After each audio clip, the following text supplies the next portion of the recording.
Bueno, permítanme orar antes de iniciar, Padre amado. Yo te pido, Señor, que calles, que enmudezcas, que ates todo espíritu inmundo, Señor, que no exalte tu nombre. Y Padre amado, que de mi boca, que de mis labios, Señor, solo salga, Dios mío, lo que tú quieres hablar hoy. Y que esta palabra, Señor, quede guardada en nuestro corazón como clavos hincados, Señor. Que nada la pueda sacar de ahí, Señor. Ayúdanos, guárdanos y permite que no solamente sea más conocimiento, sino que, Padre, tú toques nuestras vidas, nuestras mentes, nuestros corazones con esto, Señor, para que podamos, Dios mío, ser transformados por medio de tu palabra, que es la verdad y que es la que nos hace libres, amado Dios. Gracias, Padre, en tu precioso nombre, en el nombre de tu precioso Hijo. Amén y amén. Bueno, hoy vamos a hablar acerca de nuestra identidad, quiénes somos en el Señor. ¿Y por qué es importante eso? Porque, como lo plasmamos acá, es lo primero. Lo primero es saber quién eres. Para que una vez tú sepas quién eres, puedas descubrir la misión que tienes en este mundo. Y después de descubrir tu misión, puedes entender las señales de lo que está pasando hoy día.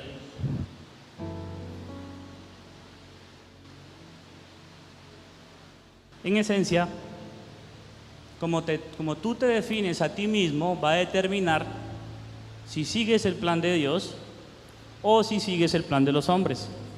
Entonces hoy quiero plantearles o sugerirles que se evalúen a ustedes mismos para determinar si estamos siguiendo el plan de Dios o si estamos siguiendo otro plan, que si no es de Dios, pues ya sabemos de quién es. Entonces, como vamos a hablar de identidad, hacemos un resumen de cuáles son las identidades que hay en la Biblia, que hay en la Biblia descritas. Son estas. En la Biblia se habla de los judíos, se habla de los gentiles, se habla de los israelitas, de la casa de Israel, de la casa de Judá, de los paganos y de los cristianos. Eso resume toda la Biblia. Pero sí es importante tener claro que desde Génesis hasta Apocalipsis se habla de esto, de Israel, de la nación de Israel. Esto que les plasma aquí es el muro de los lamentos que se encuentra en Jerusalén. Entonces encontramos en toda la Biblia este grupo, Israel.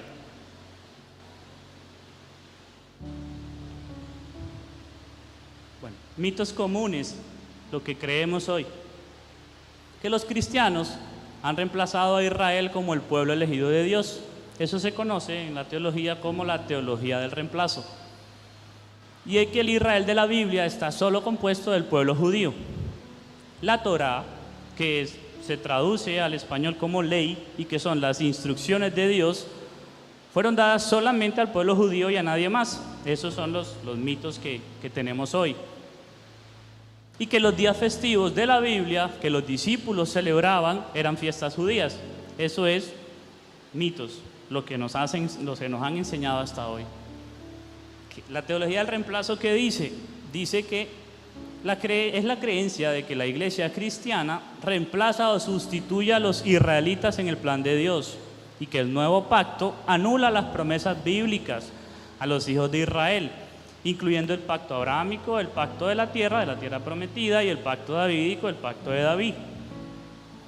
En este punto de vista de la teología del reemplazo, los judíos que rechazan a Jesús como el Mesías judío, en consecuencia están condenados por Dios, renunciando a las promesas que fueron dadas a ellos bajo los pactos. ¿Dónde pueden encontrar esto? En Wikipedia, si lo desean.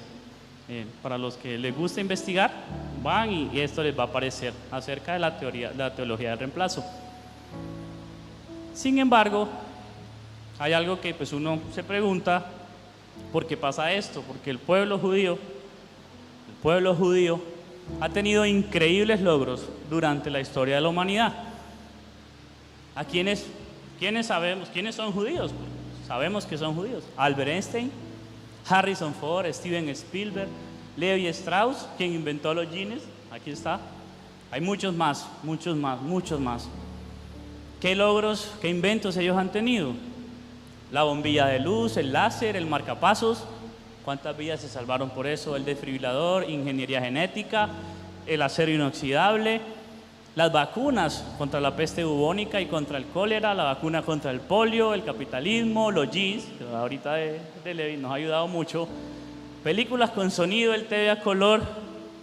Aquí no incluí una. El control remoto también fue inventado por los judíos. Esa nos ha ayudado muchísimo. En pocas palabras, el pueblo judío es sin duda alguna el más bendecido grupo de personas de todo el mundo. Han sido de más bendición para la sociedad que cualquier otro grupo étnico por cápita en la historia moderna. La garantía física de las bendiciones del pacto son independientes de cualquier condición espiritual. La cristiandad no puede reemplazar lo que ya es irrevocable. El Señor bien lo manifiesta en su palabra, que el don y los llamados son irrevocables. Y de ahí, pues que entendemos todas las bendiciones que el pueblo judío como pueblo ha traído para toda la sociedad.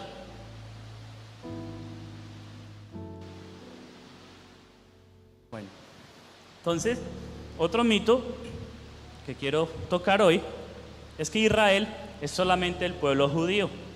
Vamos a indagar un poquito en eso más. ¿Qué dice Wikipedia otra vez? El origen de la palabra judío, después de la separación del Reino Unido de Israel y de Judá, ahorita vamos a hablar un poco de eso, el nombre Yehudí, lo que significa judío en español, fue utilizado para el reino del sur de Judá. Por lo tanto, en última instancia, procede de la palabra bíblica hebrea Yehudí, que significa de la tribu de Judá, el reino de Judá o judío. Eso está también en Wikipedia, lo pueden consultar. Y llegamos a Abraham, el padre Abraham, el gentil. Génesis 11:31 dice: y Taré tomó a Abraham su hijo, a su nieto Lot, hijo de Harán, y a Sarai su nuera, mujer de su hijo Abraham. Y salieron juntos de Ur de los Caldeos en dirección de la tierra de Canaán. O sea, Abraham era un gentil. Abraham vivía en la tierra de los caldeos. Eso es importante, ténganlo presente. Génesis 14:13 dice: y uno de los que escaparon vino y se lo hizo saber a Abraham, el hebreo. Es la primera vez que llaman a alguien hebreo. Pero es importante esto. ¿Qué significa hebreo? Hebreo, ibri, del Strong número 5677. Los que quieran, los que les guste estudiar, pueden ir a la concordancia Strong y ahí van a encontrar el término. Significa de la región más allá del río Éufrates, o el cruzar, cruzado. La palabra hebreo significa cruzado. ¿Dónde lo encontramos? En el Nuevo Testamento, y empiecen ya desde ya, podemos empezar a atar cabos. Juan 5:24: en verdad os digo, el que oye mi palabra y cree al que me envió, tiene vida eterna, y no viene a condenación, sino que ha pasado de muerte a vida. Esa palabra que ha pasado en el original es la misma palabra utilizada o traducida como Abraham el hebreo. Entonces, en Juan 5:24 aparece nuevamente el mismo texto. Entonces, los que hemos pasado de muerte a vida hemos cruzado, para que sigan atando cabos. Entonces llegamos a Abraham. Voy a leer de acá. No sé si alcanza a verse. Entonces, ¿qué le dice el Señor a Abraham? En Génesis 17: de ti nacerán muchas naciones, por eso ya no vas a llamarte Abraham, sino Abraham, porque serás el padre de muchas naciones y muchos de tus descendientes serán reyes. Este pacto que hago contigo, lo hago también con tus descendientes y no tendrá fin. Si se dan cuenta, el pacto de Dios con Abraham fue para muchas naciones, no solo una nación. Muchas naciones están aquí. Sigue Isaac. Luego de la muerte de Isaac, Dios bendijo a Isaac. Le dio él fue el que heredó la primogenitura. Creo que pues, todos estamos familiarizados con la historia de Abraham, de Isaac. Y llega Jacob. Tu nombre es Jacob, pero de aquí en adelante te llamarás Israel. Recuerden que Jacob lucha con Dios. Y cuando él lucha con Dios, Dios lo toca en el muslo. Y le cambia su nombre. De Jacob, que era mentiroso, temeroso, miedoso, lo llama Israel. Y dice: yo soy el Dios Todopoderoso. Sé fecundo y multiplícate. De ti nacerá una nación y una comunidad de naciones, y reyes saldrán de ti. La tierra que les di a Abraham y a Isaac te la doy a ti y a tus descendientes. Continuamos en la historia. Vamos a hacer un repaso de historia. Jacob, Israel ya, tiene 12 hijos, que son las que conocemos como las 12 tribus de Israel. Esas 12 tribus, si recuerdan, los hermanos odiaban a José, porque José era el soñador, y entonces como él soñó y dijo que ellos se iban a postrar delante de él, pues a José le cogieron rabia, sus hermanos. Entonces José nos da muchas muestras de quién iba a ser el Señor Jesús, porque así como José fue odiado por sus hermanos, el Señor Jesús también fue odiado por sus hermanos, por su tribu, la tribu de Judá. Entonces continúa la descendencia. Aquí, ¿qué pasa? Pasó algo interesante. Rubén, Simeón, Leví, ellos pecan en contra del Señor, y la primogenitura la hereda Judá. ¿Recuerdan el león de la tribu de Judá? Por eso es que el Señor viene de Judá. Él fue el que heredó la primogenitura. Pero en José, que era el hijo de su esposa amada, de Raquel, era el primogénito de Raquel, su esposa, entonces él también hereda una bendición especial. ¿Recuerdan la historia del pueblo? El pueblo va a Egipto, están en Egipto, muy bien, José los salva, pero después nace un rey, un faraón, que los esclaviza. Ellos oran al Señor, el Señor escucha sus oraciones y empieza el proceso de liberación del pueblo de Israel. Cuando Jacob llega a Israel, entonces José, estando en Israel, tiene 2 hijos. Y el Señor le dice a José: tus 2 hijos van a ser míos, yo los adopto como míos. ¿Quiénes son esos hijos? Manasés y Efraín. Manasés, el nombre de José es importante, significa él añadirá. Y el nombre que le dan en Egipto es Safnat Panea, que significa Dios habla y vive, o dador de vida. Es importante el nombre de José, él añadirá, ténganlo muy presente. Y sus hijos, Manasés significa me hará olvidar, y Efraín significa fructífero. ¿Qué sucede después en la historia? Israel ora por los hijos de José. Y si recuerdan la historia cuando él está bendiciendo a todos sus hijos y cruza las manos, entonces ¿qué pasa ahí?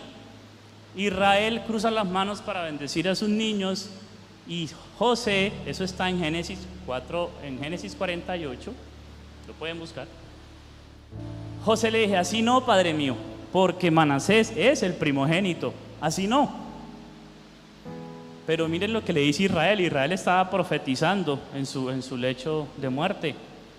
Lo sé, hijo mío, pero el menor Efraín será más grande, y su descendencia formará multitud de naciones. Ahorita vamos a ver por qué es importante esto. Y si se dan cuenta, él hace una señal con sus manos que conocemos, este pescadito. Es la señal que nos identifica hoy. El pescado, seremos pescadores en muchas naciones. Ahí es cuando se da esa señal. Pasa el tiempo, el pueblo está en Egipto, están esclavos, y el Señor aparece Moisés.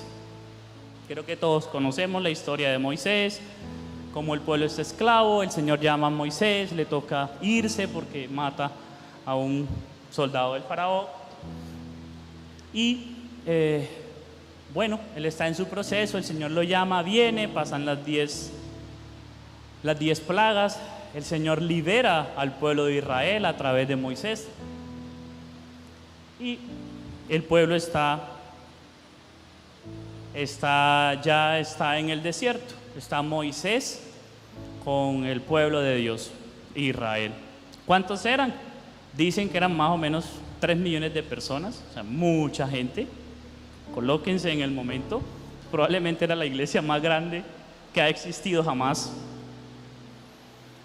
Y bueno, ellos van en el desierto con muchas quejas. Se quejaban por el agua, se quejaban por la comida, se quejaban por todo. Y hago un entre paréntesis aquí por nuestra lengua, para que tengamos mucho cuidado con lo que hablamos y lo que proclamamos con nuestra lengua, porque el pueblo de Israel el Señor le dio tal cual ellos hablaron. Ellos decían que iban a morir en el desierto, murieron en el desierto.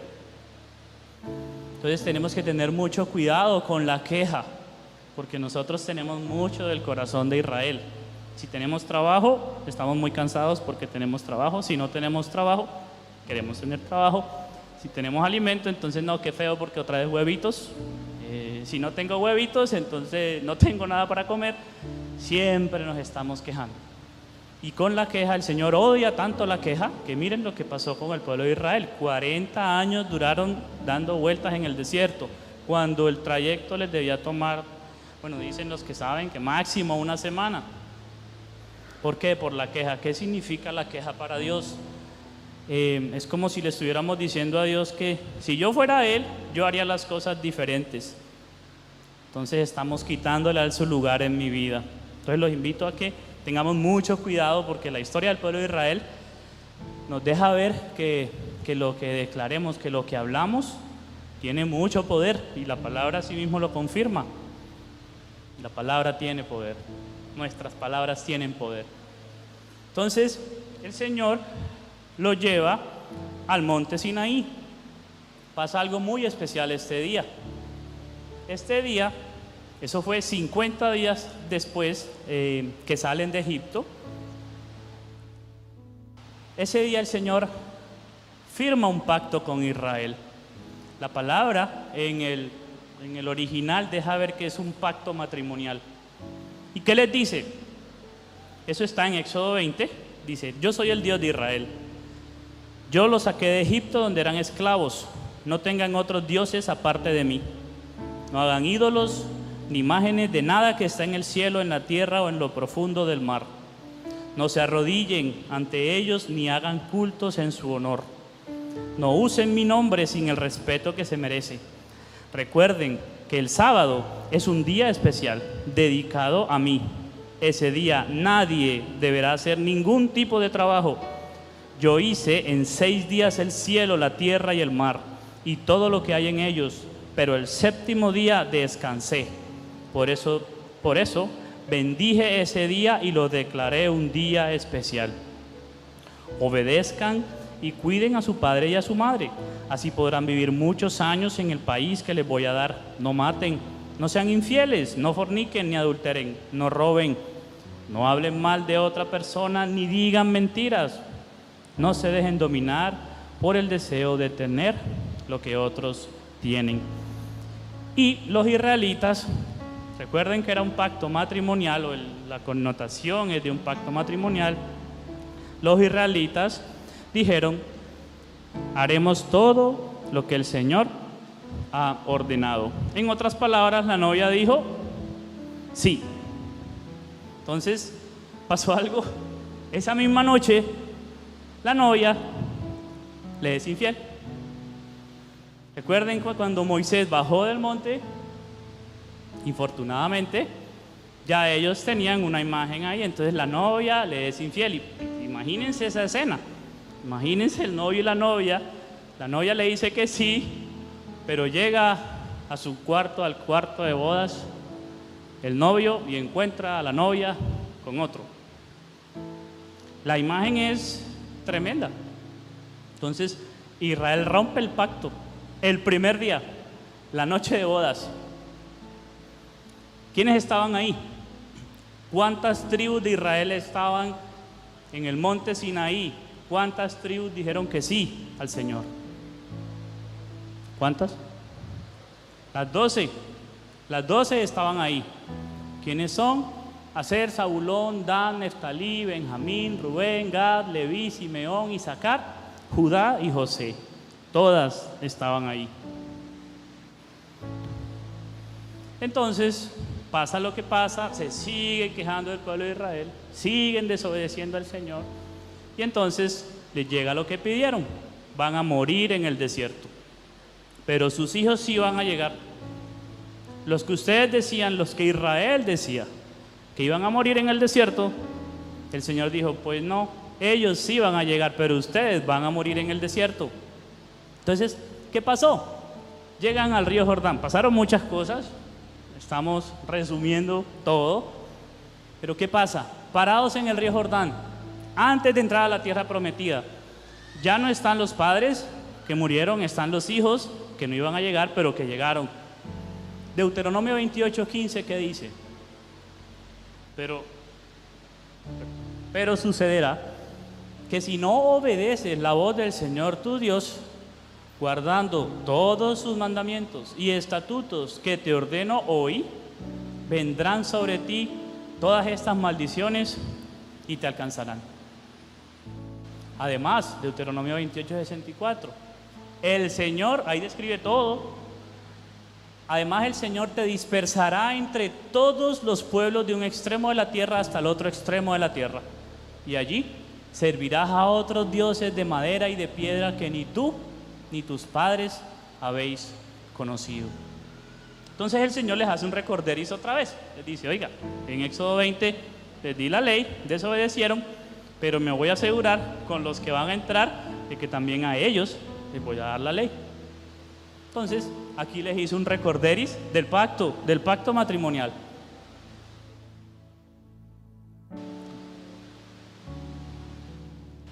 Entonces dice: estas son las palabras del pacto que Yahweh, en esta traducción dice Yahweh, en otras dice Jehová, mandó a Moisés que hiciera con los hijos de Israel en la tierra de Moab, además del pacto que él había hecho con ellos en Horeb. ¿Qué pasa aquí?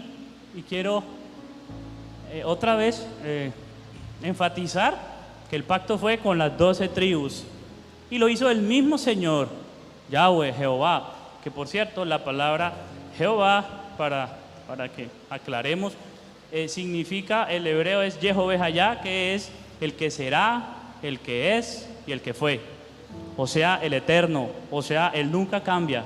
El Señor es inmutable, nunca cambia, y tengamos eso muy presente, por favor. Continúa, y esto es súper importante y creo que les va a gustar un poco. Y no hago solo con vosotros este pacto y este juramento, sino también, eso está en Deuteronomio 29:14, sino también con los que están hoy aquí con nosotros en la presencia del Señor, del eterno nuestro Dios, y con los que no están hoy aquí con nosotros. ¿Quiénes son esos? Con los que no estaban, pues los que no hayan nacido, ¿no?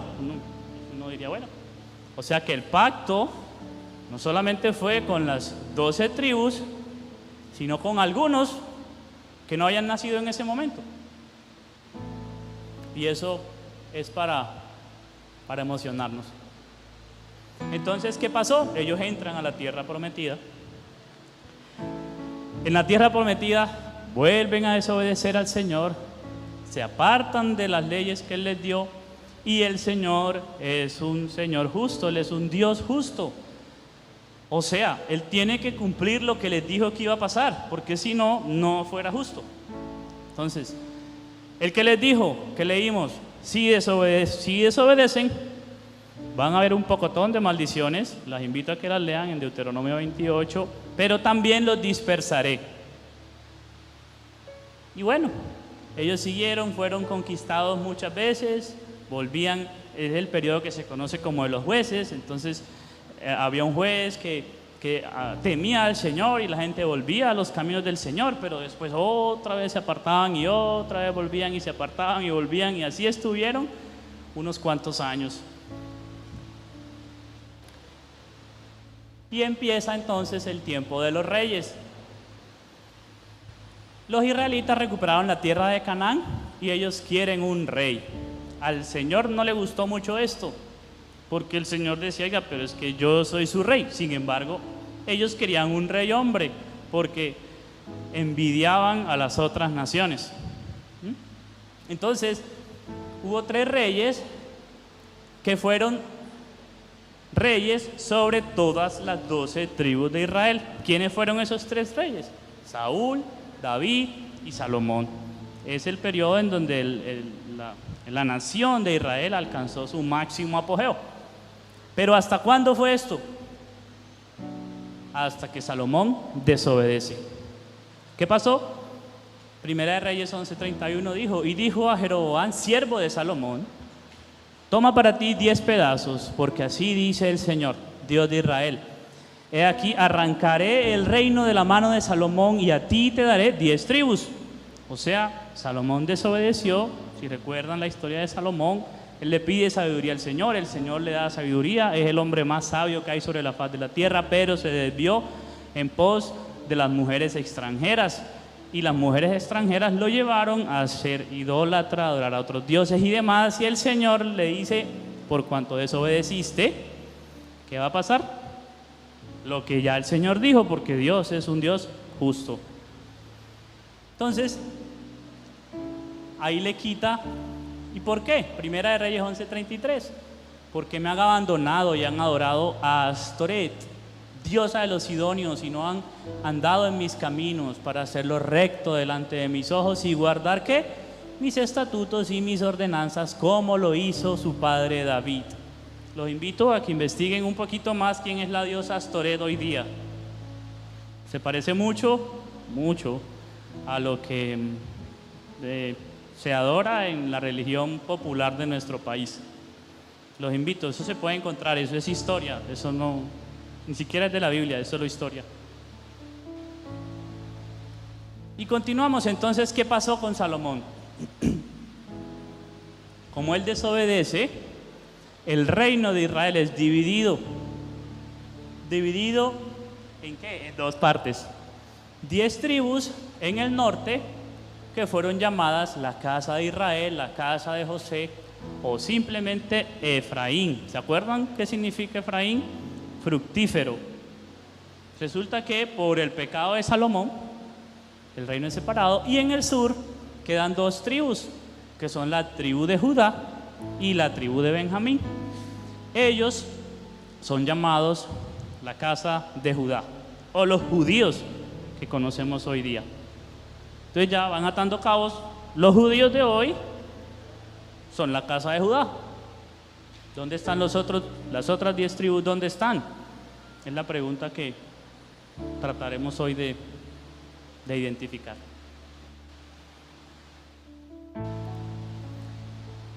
Volviendo al río Jordán. Y sucederá, fíjense esto, sucederá que cuando todas estas cosas hayan venido sobre ti, o sea, la bendición y la maldición, que pues la bendición y la maldición que he puesto delante de ti, y tú las recuerdes en todas las naciones a donde el Señor tu Dios te haya desterrado. O sea, que el Señor ya sabía. Esto fue antes de entrar a la tierra prometida. Deuteronomio 30. El Señor es el que será, el que es y el que fue, el eterno. En Él habita el tiempo y el espacio. Él todo lo sabe. Pues parece ser que Él ya sabía que iban a desobedecer. Las 12 tribus iban a desobedecer. Pero fíjense lo que dice el 2: y vuelvas al Señor tu Dios, tú y tus hijos, y obedezcas su voz con todo tu corazón y con toda tu alma, conforme a todo lo que yo te ordeno hoy. Que les ordenó los mandamientos, la ley. Entonces el Señor tu Dios te hará volver de tu cautividad y tendrá compasión de ti y te recogerá de nuevo de entre todos los pueblos a donde el Señor tu Dios te haya dispersado. Si alguno ha sido desterrado hasta los lugares más lejanos que hay debajo del cielo, de ahí el Señor tu Dios te recogerá y de allí te hará volver. Y el Señor tu Dios te hará volver a la tierra que tus padres poseyeron, y tú la poseerás, y Él te prosperará y te multiplicará más que a tus padres. Además, el Señor tu Dios circuncidará tu corazón y el corazón de tus descendientes. ¿Para qué? Para que ames al Señor tu Dios con todo tu corazón y con toda tu alma, a fin de ¿qué? De que vivas. ¿Recuerdan cuando al Señor le preguntaron los mandamientos más importantes? Bueno, aquí es la primera vez en la palabra que se menciona para que ames al Señor tu Dios con todo tu corazón y con toda tu alma.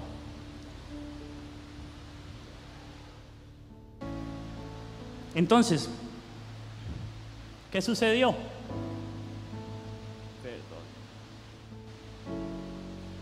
Israel es separado, 2 reinos, 10 tribus en el norte, 2 tribus en el sur. Las 10 tribus, primeramente por desobedecer, son esclavizadas por Asiria, se los lleva a Asiria y ellos se quedan allá perdidos y nunca más volvieron a la tierra de Israel. Pero recuerdan que el Señor que les dijo que los iba a juntar a todos, a las 12. Y al mismo tiempo el reino del sur es conquistado por Babilonia, Nabucodonosor. Con esa historia sí estamos más familiarizados porque es con lo que continúa la palabra.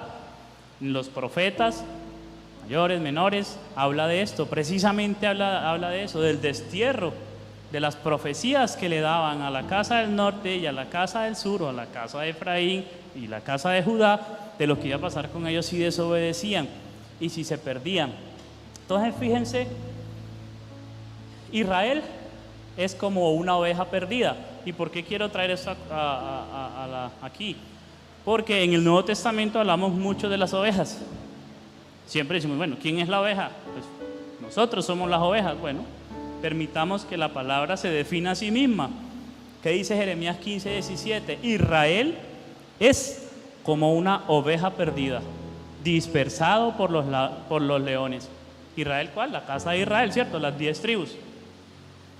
Miqueas 2:12, ciertamente os reuniré a todos, oh Jacob, ciertamente recogeré al remanente de Israel, los agruparé como ovejas en el aprisco, como rebaño en medio de su pastizal, harán gran estruendo por la multitud de hombres. Fíjense que aquí hay otra relación, ovejas y multitud de hombres, todo relacionado con la casa de Israel.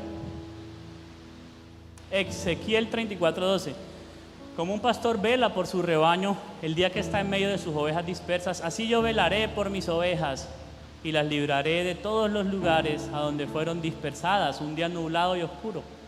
Las sacaré de los pueblos y las juntaré de las tierras. Otra vez, ovejas dispersas, las ovejas. Entonces, hay una profecía en Oseas, no sé si alcanzan a leerla bien, pero bueno, la voy a leer acá. Aquí en esta grafiquita lo que quiero mostrarles es que después de ese destierro, 70 años después, la casa de Judá o el reino del sur vuelve a Jerusalén. Es cuando Nehemías pide permiso al rey en su momento y le dice, oiga, ¿será que nos permite volver a restaurar las ruinas? Entonces el rey, porque Nehemías halló gracia en los ojos de él, le dice, sí, puede volver, y regresa un remanente de la casa de Judá o de la tribu de Judá a Jerusalén. Pero el reino del sur nunca volvió. Y nunca volvió. Ellos se dispersaron por las naciones, porque después de Asiria fueron llevados, dice la palabra, a las 4 esquinas de la tierra.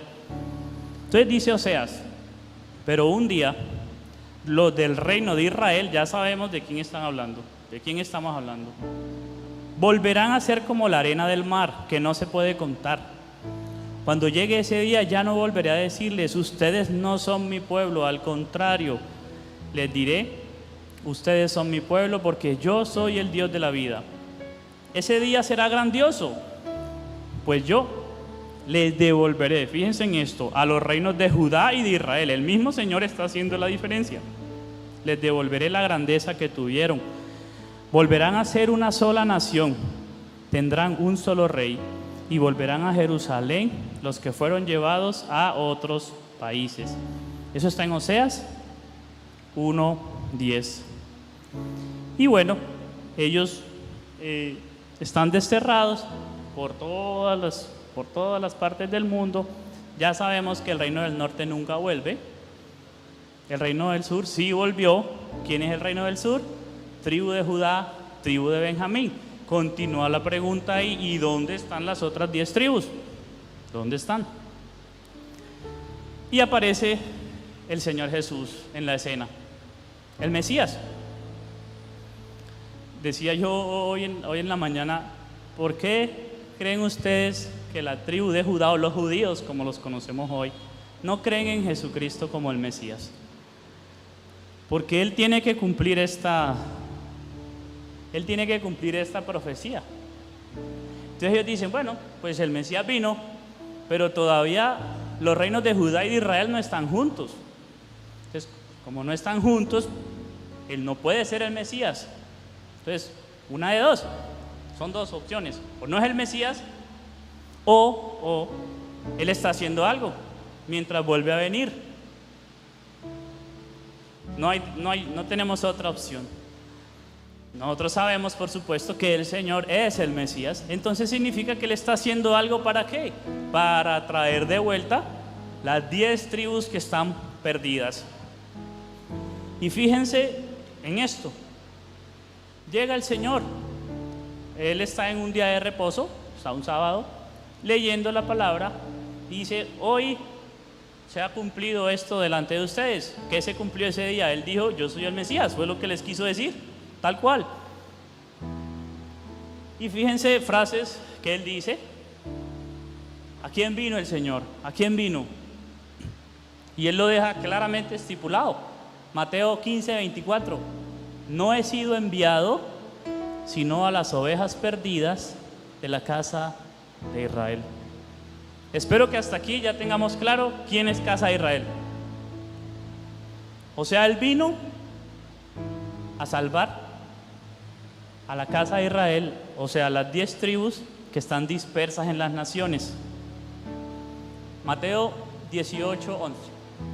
Porque el Hijo del Hombre ha venido a salvar lo que se había perdido. ¿Qué se había perdido en el momento en el que el Señor viene a la tierra? La casa de Israel estaba perdida. ¿Quién estaba en el territorio? La casa de Judá, el reino del sur. Y dice, yo soy el buen pastor. Mis ovejas oyen mi voz y yo las conozco y me siguen. ¿Recuerdan que definimos quiénes eran las ovejas? ¿Recuerdan que lo vimos en un versículo anterior? Las ovejas son el reino de Israel, las 10 tribus perdidas. Entonces el Señor, ¿qué está diciendo? Oiga, yo vine por las que están perdidas. Les está diciendo ahí claramente. Y entonces vamos a revisar unos versículos que nos gustan mucho. Primera de Pedro 2:9 dice, pero vosotros sois linaje escogido, real sacerdocio, nación santa. Y continuamos.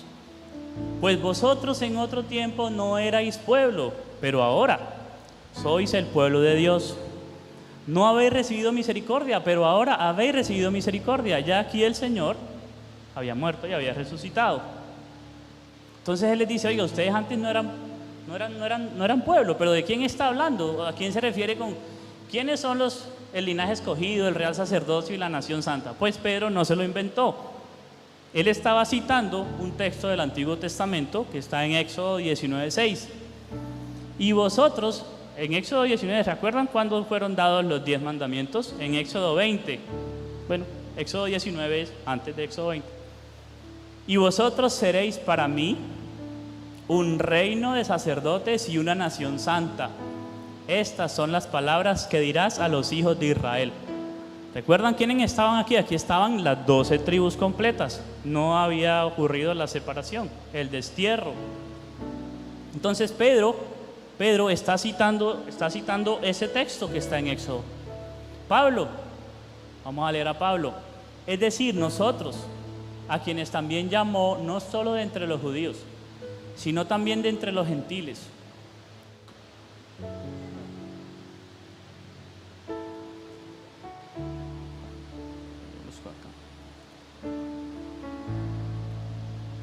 lo vuelvo a leer otra vez. Es decir, nosotros a quienes también llamó, no solo de entre los judíos, sino también de entre los gentiles. ¿Quiénes serán esos gentiles que están ahí? Los gentiles, todos los que están esparcidos, ¿cierto? Entonces, es muy probable que él esté citando algo que él ya sabe de la palabra.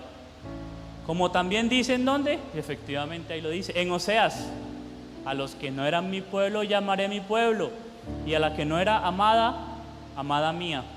Y acontecerá que en el lugar donde le fue dicho, vosotros no sois mi pueblo, allí serán llamados hijos del Dios viviente. Él está citando una cita de Oseas 1:10. O sea, lo que podemos inferir es que él se está refiriendo a la casa de Israel, las 10 tribus perdidas. Por cierto, ustedes saben por qué el Señor escogió a Pablo. Pablo era el más inteligente de los más inteligentes de los más inteligentes de todos. Probablemente él debía ser un genio. ¿Por qué lo sabemos? Porque él pertenecía a la escuela de Gamaliel en su momento, en su época. Y para ser de la escuela de Gamaliel, solamente para tener el derecho de entrar, tenían que saberse los primeros 5 libros del Antiguo Testamento de memoria. O sea, el tipo debía ser un genio. Yo digo, sí, tiene que ser un genio porque para uno aprenderse todo eso de memoria. Entonces él entendía todas las profecías que estaban plasmadas en el Antiguo Testamento. Ese misterio que hablaban del misterio y el misterio. ¿Y cuál misterio fue revelado? Bueno, el Señor le dice que fue revelado a él, le fue revelado ese misterio. Ahorita vamos a hablar de eso. Entonces él cita Oseas 1:10. No son mi pueblo, dice Oseas 1:4. Y el Señor dijo a Oseas, ponle por nombre a Jezreel, porque dentro de poco castigaré a la casa de Jehú por la sangre derramada en Jezreel, y pondré fin al reino de la casa de Israel. Pondré fin al reino de la casa de Israel. Palabras muy duras. Porque ya no me compadeceré de la casa de Israel, pero me compadeceré de la casa de Judá y los salvaré por el Señor su Dios. Sigue el 9, porque vosotros, casa de Israel, no sois mi pueblo y yo no soy vuestro Dios. Palabras muy fuertes. Pero fíjense, a pesar de que el Señor está diciendo, ustedes no son mi pueblo. ¿Por qué no son mi pueblo? Porque pues, ya perdieron todo. Ustedes no siguen mi ley, no me obedecen, adoran a otros dioses y bueno, no cumplen ninguno de mis mandamientos. Pero el número de los hijos de Israel, a pesar de eso, el número de los hijos de Israel será como la arena del mar, que no se puede medir ni contar. Y sucederá que en el lugar donde se les dice, no sois mi pueblo, se les dirá, sois hijos del Dios viviente.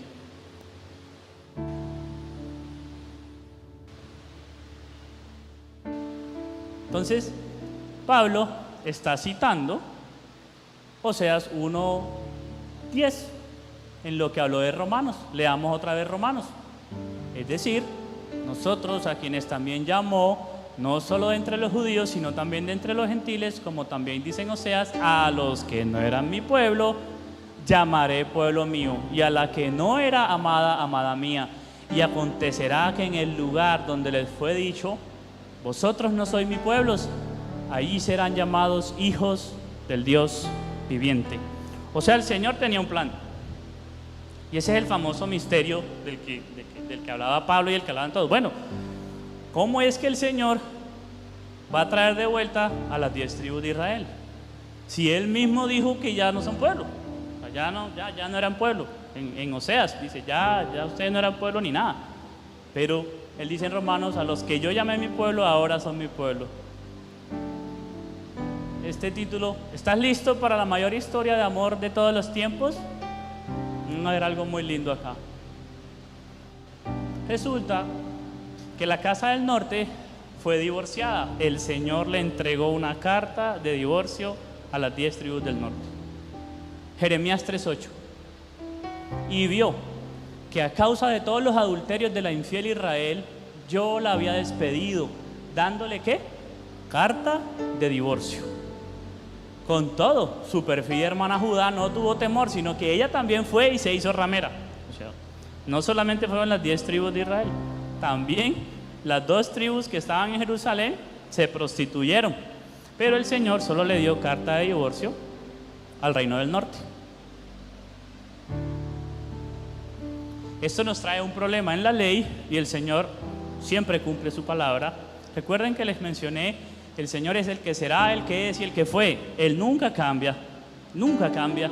Su ley no ha cambiado, su ley sigue siendo la misma. Y en Deuteronomio 24:1 dice: cuando alguno toma una mujer y se casa con ella, si sucede que no le es agradable porque ha encontrado algo reprochable en ella, y le escribe certificado de divorcio, lo pone en su mano y la despide de su casa, y ella sale de su casa y llega a ser mujer de otro hombre.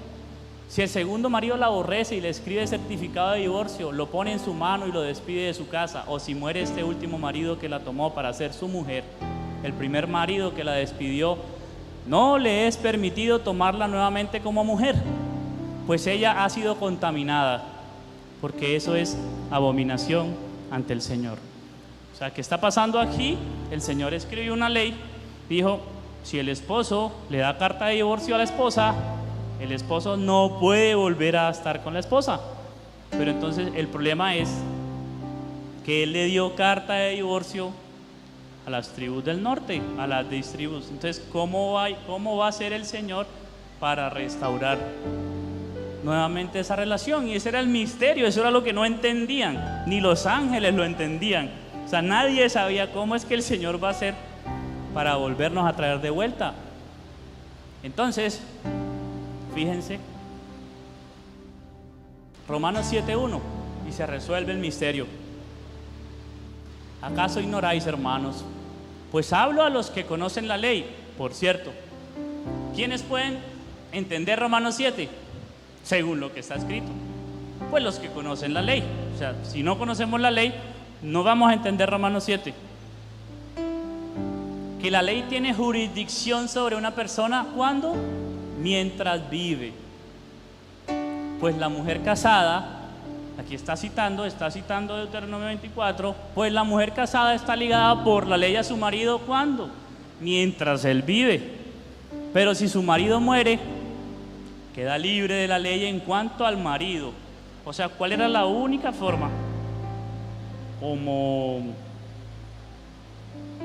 Como la casa del norte o del reino o las 10 tribus perdidas podían volver a casarse con el Señor, tenía que morir. Entonces, si unimos todo lo que hemos hablado hasta ahora, ¿quién era el novio de Israel? El mismo Señor, Yahweh, el Eterno. ¿Por qué se divorció de la casa del norte? Porque adulteró. ¿Cuándo adulteró?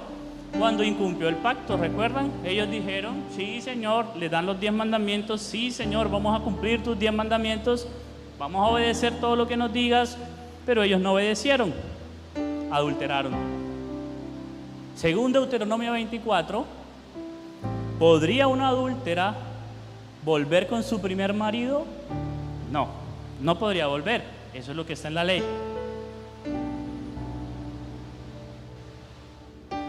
Entonces, ¿cómo se llama si engañas a tu marido o a tu esposa? Adulterio.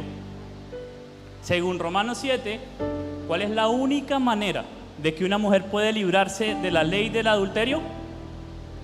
Que su esposo muera. Y bueno, el novio, el Señor, por eso fue que él tuvo que venir y morir por su novia, para cumplir la ley, porque él cumplió la ley, cada uno de los mandamientos. Cada uno de los mandamientos él los cumplió.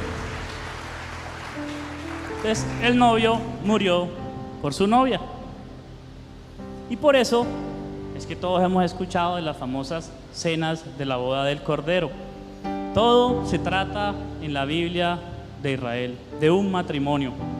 ¿De un matrimonio entre quién? Entre el Señor e Israel. Y por eso se llama cena de las bodas del Cordero y no se llama la cena de los últimos tiempos, ni la cena del fin del siglo, ni nada de eso. No, es la cena de las bodas del Cordero. Es una cena de bodas. Y entonces el nuevo pacto comienza aquí. Señor viene, muere y bueno, hay un pacto, un nuevo pacto. ¿Será un nuevo pacto? Vamos a verlo. Jeremías 31:8 dice: He aquí, yo los traigo del país del norte y los reuniré de los confines de la tierra. Ahí está hablando ¿de quién? De la tribu del norte. Aquí la está trayendo de vuelta. Oíd, naciones, la palabra del Señor, anunciad en las costas lejanas y decid: el que dispersó a Israel lo reunirá y lo guardará como un pastor a su rebaño. 31:18: Ciertamente he oído a Efraín lamentarse, me has castigado. Efraín, ya sabemos quién es Efraín, ¿cierto? La casa del norte, el reino del norte. Me has castigado y castigado fui como becerro sin domar. Hazme volver para que sea restaurado, pues tú, Señor, eres mi Dios. Continuamos Jeremías 31, que para los que conocen la palabra, siempre hemos visto Jeremías 31 como el nuevo pacto, o sea, el capítulo en donde se enmarca el nuevo pacto. Jeremías 31:20: ¿No es Efraín mi hijo amado? ¿No es un niño encantador? Pues siempre que hablo contra él lo recuerdo aún más. Por eso mis entrañas se conmueven por él. Ciertamente tendré de él misericordia, declara el Señor. Jeremías 31:31: Y he aquí, vienen días, declara el Señor. Y aquí está la palabra: que haré con la casa de Israel y con la casa de Judá un nuevo pacto. Y yo me pregunto, ¿aquí se menciona casa de los gentiles o casa de los extranjeros? No. El pacto es con dos casas: la casa de Israel y la casa de Judá. Las 12 tribus que estaban en el monte Sinaí. Y sigue diciendo: no como el pacto que hice con sus padres el día que los tomé de la mano para sacarlos de la tierra de Egipto, ni pacto que ellos rompieron, aunque fui un esposo para ellos, declara el Señor. ¿Recuerdan que les mencionaba que ese pacto que hicieron en monte Sinaí, en el original, lo que implica un pacto matrimonial? El Señor aquí lo está diciendo: aunque fui un esposo para ellos, declara el Señor. Pero aquí no nos han dicho cuál es el nuevo pacto. Solo nos dijeron que van a hacer un nuevo pacto con las dos casas, con las 12 tribus de Israel. Jeremías 31:33: porque este es el pacto que haré con la casa de Israel. Después de aquellos días, declara el Señor, pondré mi ley dentro de ellos y sobre sus corazones la escribiré, y yo seré su Dios y ellos serán mi pueblo. Entonces, ¿cuál es el nuevo pacto? ¿Hay un nuevo pacto? La diferencia, ¿cuál es? Que antes la ley estaba escrita en tablas, pero ahora la ley está escrita en sus corazones. Pero la ley no cambió, sigue siendo la misma ley, solo que el Señor le iba a escribir en nuestro corazón. Y sabemos cuál es la profecía más fiel, que el Señor mismo lo dice. ¿Cuál es la profecía más fiel? La que está escrita. Ya sabemos cuál es, porque está escrita. Y entonces, yo seré su Dios y ellos serán mi pueblo.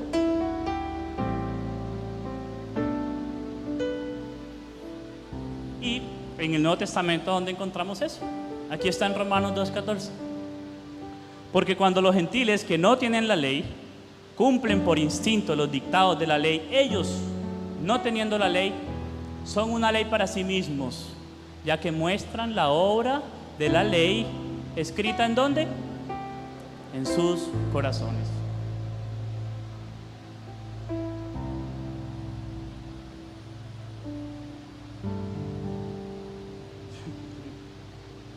Bueno. Entonces, si hasta el momento no se han dado cuenta, como un seguidor de Jesús, de Yeshua, su nombre en hebreo, tú eres parte de Israel. Somos parte de Israel. Todos los que sentimos esto, los que oramos por Israel, pues, ¿por qué crees que sientes eso? Porque estás orando por tus hermanos. La casa de Judá, el reino del sur, ya está en la tierra de Jerusalén. pero las 10 tribus aún no sabemos dónde están. Pero si tú sientes eso aquí es porque el Señor mismo está poniendo, Él es el que pone tanto el querer como el hacer. Entonces si tú sientes eso aquí en tu ser, es porque tú eres parte de Israel y has sido injertado a la comunidad de Israel y te has hecho partícipe de los pactos de promesa. ¿Cuál pacto? ¿El pacto cambió? No ha cambiado el pacto, sigue siendo el mismo pacto, el pacto de Sinaí, que los padres quebrantaron, pero que hoy el Señor nos da la oportunidad de tenerlo escrito en nuestro corazón. ¿Para qué? Para que lo obedezcamos, para que lo obedezcamos. Entonces, pudiéramos decir, bueno, entonces, ¿la salvación es porque soy judío? No. Romanos 10:12 dice, ¿cómo lo ve Dios? Porque no hay distinción entre judío y griego, pues el mismo Señor es Señor de todos. Y aquí habla judío, casa de Judá, griego, aquí en este término se está refiriendo a la casa de Israel, a las tribus del norte, que estaban por allá, están en algún lado. Pues el mismo Señor es Señor de todos, abundando en riquezas para todos los que le invocan. ¿Por qué? Porque todo aquel que invoque el nombre del Señor será salvo. ¿Y quién es el que pone tanto el querer como el hacer? El Señor. ¿Y por quién vino el Señor? Por las ovejas perdidas de la casa de Israel. O sea,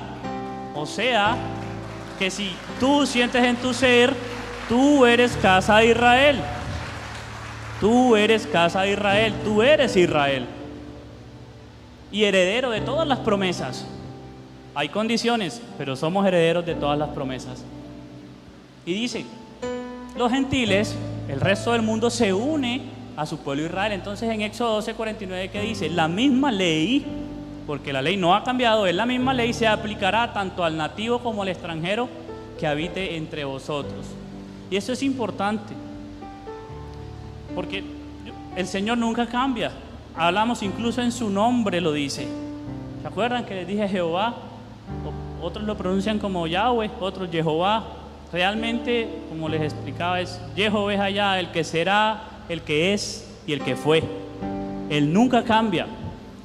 Y si decimos que, entonces, pues, que tenemos varias leyes, pues entonces pues el Señor cambia. Entonces estaríamos contradiciendo lo que la palabra de Dios enseña acerca del carácter del Señor. Entonces es la misma ley para todos. Números 15:15. En cuanto a la asamblea, un estatuto habrá para vosotros y para el extranjero que reside en vosotros, un estatuto perpetuo por vuestras generaciones. Es perpetuo. ¿Qué significa perpetuo? Por siempre. Como vosotros sois, así será el extranjero delante del Señor. Una sola ley habrá, una sola ordenanza para vosotros y para el extranjero que reside con vosotros.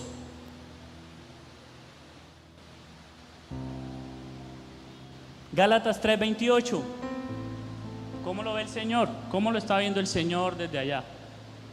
No hay judío ni griego, no hay esclavo ni libre, no hay hombre ni mujer, porque todos sois uno en Cristo Jesús. Y si soy de Cristo, entonces soy descendencia de Abraham, herederos según la promesa. Esta palabra es muy interesante, porque realmente el texto dice somos esperma de Abraham. Venimos directamente de él, es lo que está diciendo el Señor. No hay nadie, no hay judío ni griego, nada, somos todos de Cristo, esperma de Abraham, o sea, venimos de Abraham directamente. Entonces, hay otras discusiones, Juan o Pablo. Entonces dice 1 Juan 5:2. En esto sabemos que amamos a los hijos de Dios, cuando amamos a Dios y guardamos sus mandamientos. Porque este es el amor de Dios, que guardemos sus mandamientos. Y sus mandamientos no son gravosos.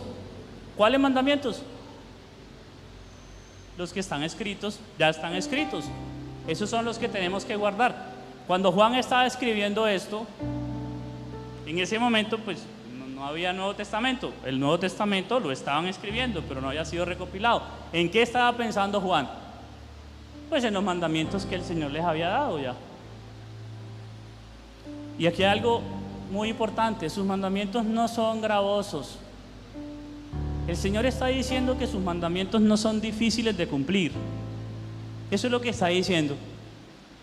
Entonces, ¿creemos o no creemos que son difíciles? Que muchas veces nosotros como humanos nos atamos a nosotros mismos y decimos: no, es que eso es muy duro, es muy difícil cumplir. Pero bueno, el Señor está diciendo que no son gravosos, o sea que no son difíciles. Entonces, si le creemos al Señor y si el Señor está en ti, entonces, ¿cómo es? ¿El Señor dice la verdad o no dice la verdad? Yo creo que el Señor no miente. Y si el Señor no miente, entonces no son difíciles. No son difíciles. Y a propósito, ¿puedo unos minuticos más? ¿Qué es fe? ¿Qué es creer? Porque pues nos han enseñado, o me han enseñado, o he aprendido que creer es cambiar mi mentalidad. Pero pues a mí me gusta preguntar, yo soy preguntón y me gusta estudiar, y uno a veces dice: bueno, pero si creer es cambiar de mentalidad, pues bueno, yo puedo dejar de fumar, dejar de tomar, dejar de salir, puedo dejar de mentir, puedo dejar de robar, pues, porque yo sé que eso está mal. Entonces, como yo creí en mi mente, pues ya. Pero realmente cuando uno pues encuentra el significado de lo que significa fe en la palabra, se da cuenta que fe de creer significa realmente confiar y obedecer. La palabra creer en el original hebreo, para los que quieran tomar nota, es la palabra emuná. Y emuná, cuando uno estudia un poquito más, y los invito a que indaguen un poquito más, significa ser fiel a la verdad, ser fiel a la palabra del Señor. Entonces, ahí digamos que todo hace clic de ese problema que hay en Santiago de: bueno, yo creo, pero tú tienes obras, y yo tengo obras, pero creo. Entonces, cuando entendemos lo que es fe, que fe es ser fiel a la verdad, pues ya está fácil. Porque si eres fiel, si tú crees en la palabra del Señor, entonces significa que estás siendo fiel a la verdad, que estás siendo fiel a la palabra. Y si eres fiel a la palabra, pues ¿qué vas a hacer? Pues vas a obedecer todo lo que el Señor nos dice. Entonces, cierro paréntesis. Entonces, los mandamientos no van a ser gravosos ni difíciles, porque queremos ser fiel a la palabra. Vivir por el Espíritu versus vivir por la carne. Romanos 8:5 dice: porque los que viven conforme a la carne ponen la mente ¿en qué? En las cosas de la carne. Siempre hemos hablado de eso, de que vivamos en el Espíritu y no vivamos por la carne. Pero los que viven conforme al Espíritu, en las cosas del Espíritu, porque la mente puesta en la carne, ¿qué es? Muerte. Pero la mente puesta en el Espíritu es vida y paz. Ya que la mente puesta en la carne es enemiga de Dios. ¿Por qué es enemiga de Dios?